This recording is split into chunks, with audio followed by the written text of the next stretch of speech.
Turn it on.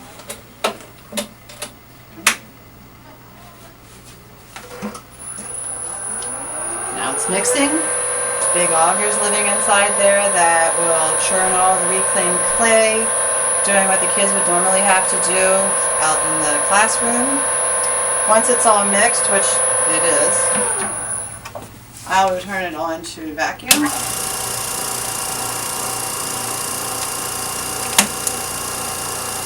I have to wait until the pressure gets up to between 25 and 30, so it pressurizes in there.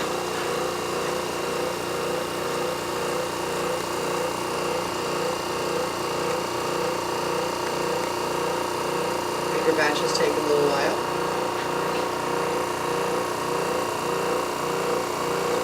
Standing in the back of the room and hydrating pieces of clay.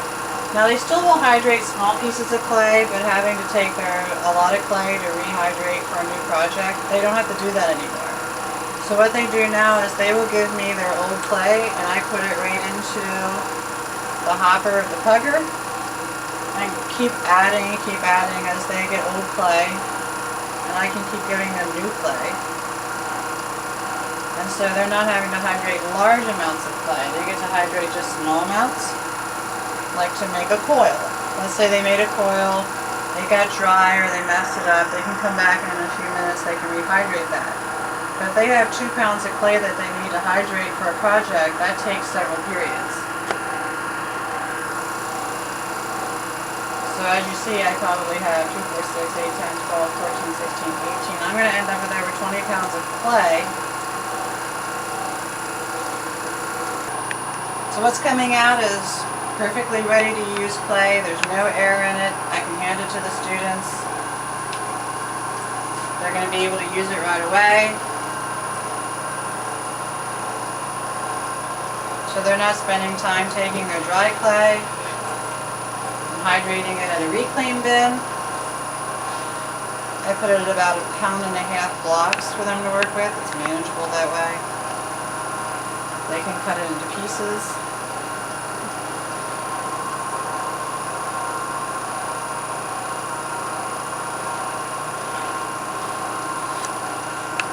See, there's no air. No air. So now that's done, I gotta take the pressure out.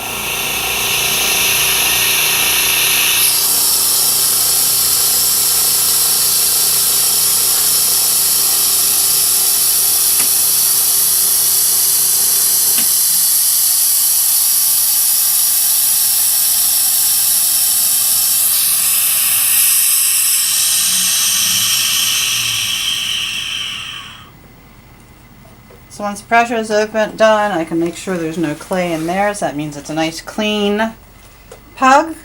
Just the hopper. There's a little bit left I can scrape and have ready for the next batch. So once the pressure is done, I can make sure there's no kiln.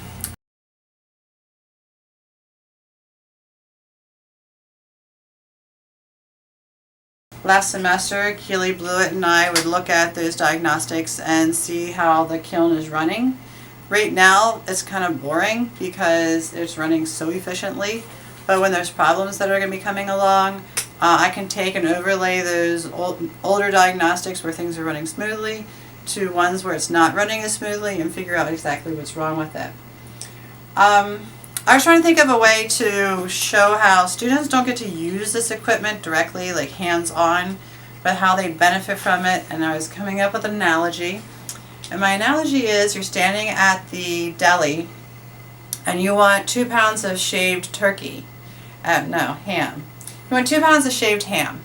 And you go to the Jerry's and the person has to stand there and hand slice it. And you wait, minutes and minutes and minutes while they're hand slicing. Or you can go to the deli that has the automatic slicer. They put the ham on it. They set the slicer to thin. They can just let it go, and then they can go ahead and get my cheese ready at the same time. So even though I'm not directly using that machine that makes it automatically shave my ham, I benefit from it because now I have more time to do something else. And I liken the pugger and the kiln to exactly that. This affords my students, I'm guessing, between 20 to 25% more time because they're not wedging 2 to 3 pounds of clay at a time for a project. It's at the ready for them. Last semester my students did 5 projects instead of 4, or they could actually do even more smaller projects. So I know that they have more time to work because they're not rehydrating so much clay. So the benefits are huge for us as a department for the ceramics, and I know my students have been really thankful for me just handing them a block of reclaimed, de-aired clay. If you have any questions, please feel free to give me a call or email me. You all have my email. I'll be happy to show you when I don't have a doctor's appointment, and you can come see it actually work maybe a different time. But at any rate, thank you very much. It's been a great addition to the ceramics department. See ya.